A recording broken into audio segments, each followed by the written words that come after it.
Noël à l'abbaye de l'Épau. Pour en parler, j'ai le plaisir de recevoir Véronique Rivron. Bonsoir. Bonsoir. Vous êtes présidente de la commission vie associative, culturelle, sport et patrimoine au département de la Sarthe et vous êtes venu avec Bruno Caro. Bonsoir. Bonsoir. Vous êtes le directeur de la culture au département et de Sarthe Culture. Tous les deux, vous êtes venus nous parler du grand temps fort de cette fin d'année, début d'année 2025 d'ailleurs, Noël à l'Épau. Et cette année, ça change un peu.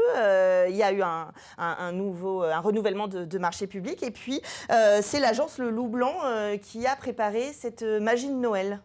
Exactement. Et alors, on a un chemin qui est un peu différent et qui est très apaisant et très bucolique.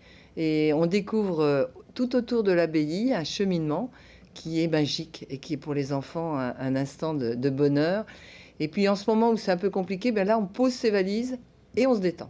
C'est ça. Alors, c'est gratuit. C'est tous les jours, sauf le mardi et le mercredi, à partir de la tombée de la nuit, 17h30, jusqu'à 20h30. Et voilà, on arrive au niveau de l'abbaye de l'Épau au Mans. C'est entre Ivry et l'Évêque, le Mans. C'est ça, voilà. C'est aux portes du Mans et presque. Ça dépend où est-ce qu'on met les pieds dans la campagne. Et puis, on peut y aller en tramway hein, si vous êtes manceau ou si vous venez. Il y a beaucoup de monde qui vient voir évidemment les illuminations. Donc, organisez-vous. Toutes les informations sont sur le site du département. Et puis, on découvre donc en famille avec les enfants évidemment parce que c'est un super voyage. Ces illuminations. L'occasion, peut-être, Bruno Caro, pour ceux qui n'y auraient pas encore été, d'aller visiter l'abbaye de l'Épau, qui est de l'autre côté, finalement, de l'Arche de la Nature. Exactement. Peut-être mieux connu parfois des familles. C'est vrai. De découvrir ce côté-là. Alors, nous, au centre de la Sarthe, donc, on a des Sartois de toute la Sarthe qui viennent, bien sûr, d'autres départements aussi. Mais les Manceaux, on est à 5 km du Mans. Donc, c'est un havre de nature, de paix, d'architecture, d'histoire, aux portes du Mans. Donc, les gens souvent découvrent l'abbaye en venant aux illuminations. C'est vraiment le moyen de découvrir l'abbaye, qui est un lieu somptueux.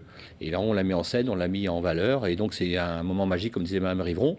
Noël, c'est la magie de la famille, etc., la fête. Et bien, nous, on en profite pour mettre en scène l'abbaye, pour mieux la faire connaître. Alors, c'est assez incroyable, comme vous le disiez, cet espace naturel et patrimonial aux portes du Mans, hein, évidemment. Et là, cette année, justement, vous avez vraiment investi plus le cloître et les éléments de l'abbaye.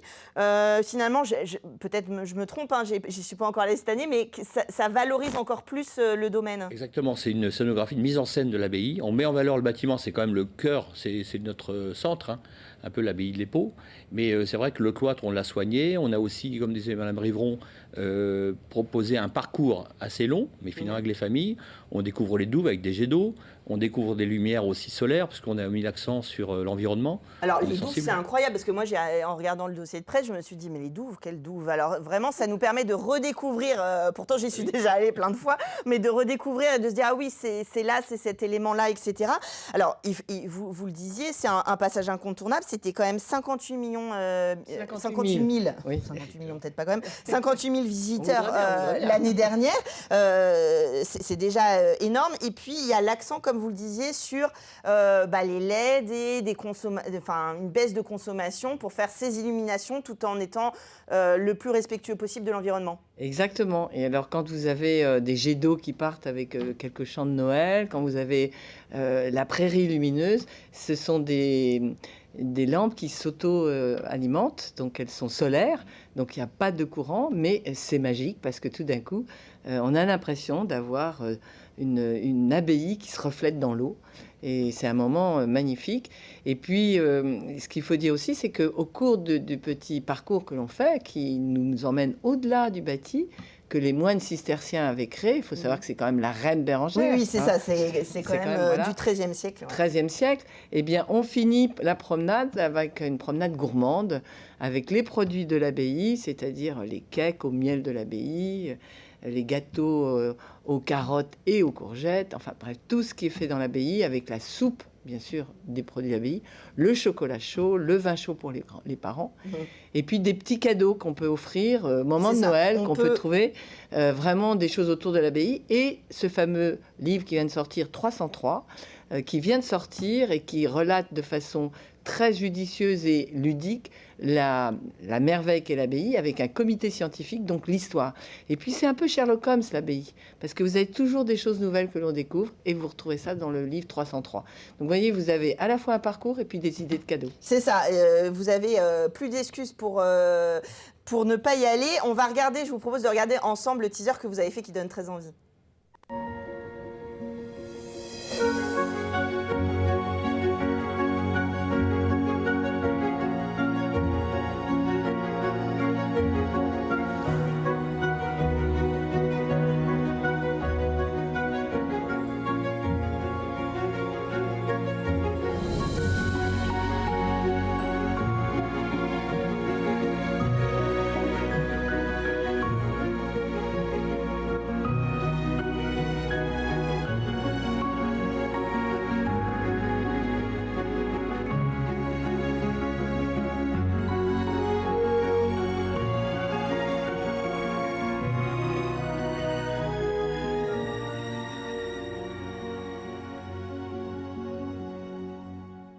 Alors évidemment, on vous dévoile pas tout. Vous l'avez vu, il y a aussi des architectures de papier. Alors, enfin des sculptures de papier, pardon, je suis encore prise dans le plateau précédent, avec une artisane d'art, Hélène Ligier, qui a fait ses œuvres spécifiquement pour l'abbaye. Exactement. Donc c'est une Ornaise, une Normande qu'on a contactée et qui s'est inspirée des vitraux de la cathédrale du Mans. Oui, des anges musiciens, Voilà. c'est ça, de la cathédrale, petit clin C'est d'œil. Dominique Aubin, la présidente de Sarthe Culture, qui a eu l'idée de l'associer à cet événement. Sur la nativité. Donc on met en scène la salle capitulaire qui a un lieu superbe au port du cloître, on rentre dans le cloître et on voit cette scène avec une mise en lumière faite par Loulou Blanc, donc le scénographe global du parcours lumineux, et puis cette artiste ornaise qui a intégré le parcours et qui a proposé ces sculptures de papier, éphémères mais néanmoins superbes. Oui, ça habille le cloître. Et puis ça permet aussi justement de dialoguer avec le bâtiment pour ceux qui découvrent ou de le redécouvrir, de s'y sentir dans le monde, quoi. Voilà, exactement. Et puis Dominique Leménaire voulait qu'il y ait un petit clin d'œil quand même avec la nativité, puisque c'est le moment de Noël. Et Dominique Leménaire souhaitait aussi et Dominique Aubin souhaitait qu'on ait ce petit clin d'œil qui est à la fois esthétique, qui est surprenant et qui est un ravissement dans la salle capitulaire. Alors, c'est vrai que vous parliez de la mise en lumière. L'agence Loup Blanc qui propose ce parcours-là a vraiment fait un travail de mise en scène avec des spécialistes de la mise en lumière. C'est vraiment leur savoir-faire de fabriquer avec des artistes qui travaillent la lumière. On a une allée féerique, on a un sapin de 6 mètres dans le cloître. Oui, dans le cloître, on a un sapin de 6 mètres qui illumine, et puis on a un tapis lumineux dans le cloître qui est très, très apaisant. Ce que j'ai trouvé, si vous voulez, parce que tous les ans, c'est toujours très joli, cette année, c'est apaisant, c'est féerique, c'est poétique, on est plus dans l'esprit de l'abbaye, l'année dernière, c'était un peu plus joyeux, plus festif avec Tim Burton. Bon, voilà. En fait, c'est des esthétiques différentes qui vous permettent de découvrir aussi l'abbaye. Et puis évidemment, il y a des structures devant lesquelles on peut se prendre en photo, pour les belles photos de Noël. C'est un lieu qui est très beau l'été, évidemment, pour se balader et faire des photos. Mais là, illuminé, il y a des espaces où on peut prendre le temps de se prendre en photo. Exactement, oui. On peut se prendre en photo et on peut faire aussi de la balançoire lumineuse pour les petits. Ah, de la balançoire lumineuse. Donc, voilà. Et c'est vrai que voilà, on s'aperçoit que c'est des souvenirs. Et puis quand on voit l'émerveillement des enfants, mais aussi des parents, parce que les enfants sont tellement heureux que ça fait du bien en ce moment. C'est pour ça que je parlais de prendre en photo, parce que souvent les parents veulent placer les enfants dans les scènes pour prendre en photo. Voilà. Mais c'est une aventure. On propose un parcours finalement, les douves, la forêt, parce qu'on a une forêt, c'est 13 hectares les Paux, c'est quand même important. Et donc c'est un parcours, c'est la nuit, donc c'est magique. On met en lumière aussi la forêt, parce que les arbres, on a des chênes centenaires. Et puis on finit par cette pause gourmande qui est un peu l'apothéose, on va dire, la clôture, avec des photocalls, donc des endroits où on peut se prendre en photo. Donc c'est vraiment féerique et à la fois c'est un parcours, une découverte une redécouverte de l'Épau. Donc on vous invite tous à venir. Et puis c'est accessible à tous, c'est gratuit, donc évidemment c'est une façon de fêter Noël en famille. On sait que c'est compliqué dans les fêtes de fin d'année pour ceux qui ont beaucoup d'enfants, justement, évidemment. Les sorties, ça coûte cher, les marchés de Noël encore plus. Là, on n'est pas sur de la consommation, on est vraiment sur de la découverte de la culture, même si évidemment on peut craquer pour des petits cadeaux made in Sarthe, mais justement on est faire la lumière, sans mauvais jeu de mots, sur notre patrimoine. Exactement, et c'est le souhait de Dominique Le Ménère, c'est d'offrir une parenthèse et de découvrir en même temps du patrimoine. C'est-à-dire que c'est à la fois divertissant et à la fois, quand vous voyez les vitraux illuminés, vous vous apercevez, et comme c'est un petit clin d'œil à Notre-Dame, mais on n'a pas à rougir. On a notamment, quand c'est illuminé le soir, toute la collégiale, c'est magnifique. C'est-à-dire que vraiment, on a un patrimoine et on peut être fier de ce patrimoine et on veut le partager avec tous les Sarthois. Alors, peut-être on ne l'a pas précisé parce que ça paraît parfois évident qu'on y vient et qu'on y revient. La reine Bérengère, qui est donc dont le... Le gisant, pardon, est dans l'abbaye. L'histoire incroyable de cette reine d'Angleterre qui n'a jamais mis les pieds en Angleterre, qui était mariée à Richard Cœur de Lion et qui justement a construit cette abbaye. Alors c'est une femme incroyable, c'est une femme européenne parce que espagnole, finalement navarraise, mariée avec le roi de France, qui à la mort du roi de France, Richard Cœur de Lion, c'est pas n'importe qui. Eh bien, va être une reine un peu qui va traverser le désert parce qu'elle perd son titre de reine. Et finalement, par sa force, et on le dit souvent, c'est une femme exemplaire. Elle va avoir le comté du Maine grâce au roi de France. Donc c'est quand même paradoxal, elle était mariée avec un roi d'Angleterre et elle récupère le Maine, elle va s'installer au Mans, s'imposer au Mans, est une femme quand même politique, une femme aussi de culture, et elle va fonder l'abbaye de l'Épau, de s'entendre, parce qu'à l'époque, les monarques font construire des abbayes souvent pour finir leur vie et finalement compris pour eux pour l'éternité. Donc on a vraiment là l'archétype d'une femme moderne à l'époque, un peu comme sa belle-mère, Aliénor d'Aquitaine. Et nous, on essaie justement de développer ce nom, Bérengère de Navarre, qui est peu connu par rapport à Aliénor d'Aquitaine, mais on a encore beaucoup de travail à faire et on est vraiment passionnés. Et justement, il y a des produits autour de la reine Bérengère qui sont proposés à l'abbaye. Et justement, quand je vous dis que c'est Sherlock Holmes, c'est bien probablement qu'elle est allée en Angleterre et que les scientifiques ont découvert qu'elle avait été faire un voyage en Angleterre parce qu'elle a dû aller voir Jean Santerre pour réclamer son douaire et que bien sûr Jean Santerre, n'ayant pas d'argent parce qu'il faisait la guerre, n'a pas voulu lui payer. Et c'est effectivement le roi de France et le pape de l'époque qui ont permis à Bérengère.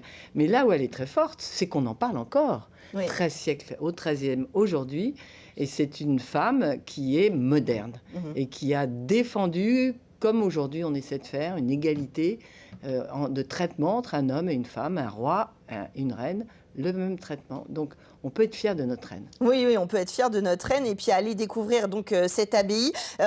Quelques chiffres, je l'ai dit, en nombre de visiteurs. Il y a à peu près 8 scènes, mais c'est un petit parcours que l'on peut faire. Et je l'ai quand même noté parce que j'ai trouvé ça incroyable sur les images, les lucioles dans le champ. Plus de 135 000 lucioles qui éclairent le champ, comme vous le disiez, en lumière solaire. Ça, c'est incroyable aussi ce qu'on peut faire aujourd'hui avec les moyens, on va dire, techniques d'aujourd'hui. Et c'est pour ça qu'on a fait un marché et que c'est pour ça qu'on s'adresse à des professionnels, car bien évidemment, il faut avoir cette qualité de construction du parcours, cette imagination et de permettre justement des découvertes et d'être séduit et puis de passer un très très bon moment en famille. Et ça, c'est ce qui nous est le plus cher pour nous. Et puis, au-delà de la Sarthe, bien sûr, parce qu'on n'a pas à rougir non plus de ces illuminations, vous pouvez vraiment en profiter. Voilà, c'est jusqu'au... J'ai pas noté. 5 janvier. Jusqu'au 5 janvier. Donc tous les jours, sauf le mardi et le mercredi. Exactement. Exception 24 et 25 décembre. Et puis 31 et 1er janvier, bien sûr, parce que tout le monde est en famille. Mais autrement, pendant les vacances scolaires, tous les jours. Tous les jours, à partir de la tombée de la nuit. Le personnel aussi a droit à être en famille parce que là, ils sont sur le pont et tous les soirs, ils accueillent avec le sourire. Mais voilà, ils ont une petite coupure quand même à Noël et au 1er janvier. Qui est évidemment bien méritée. Allez voir en famille l'abbaye de l'Épau illuminée d'une nouvelle manière cette année avec l'agence Loup Blanc, une féerie, un voyage lumineux et sonore, c'est marqué sur l'affiche, donc j'arrête de chercher mes mots. Un très beau voyage donc à faire avec les enfants. enfants, vous pouvez y aller tous les soirs à partir de la tombée de la nuit. Merci beaucoup à tous les deux d'être venus nous faire rêver avec ce beau programme de fête de fin d'année. Je pense que je vous ai pas tout dit, non, parce qu'il s'en passe des choses un peu partout en Sarthe. N'hésitez pas à aller voir sur les sites des villes où vous habitez, des offices du tourisme, vous en trouverez plein d'activités. Il y a encore des marchés de Noël, il y a plein d'expositions. Profitez-en, profitez de ces moments pour faire découvrir peut-être à votre famille qui vient en Sarthe les joyaux culturels que nous avons ici. En tout cas, vous avez quelques idées. La semaine prochaine, il y aura un petit best-of justement pour continuer les idées de sortie en Sarthe en ce moment. Et moi, je vous retrouve en 2025 en direct sur LMTV. Merci à vous et à l'année prochaine.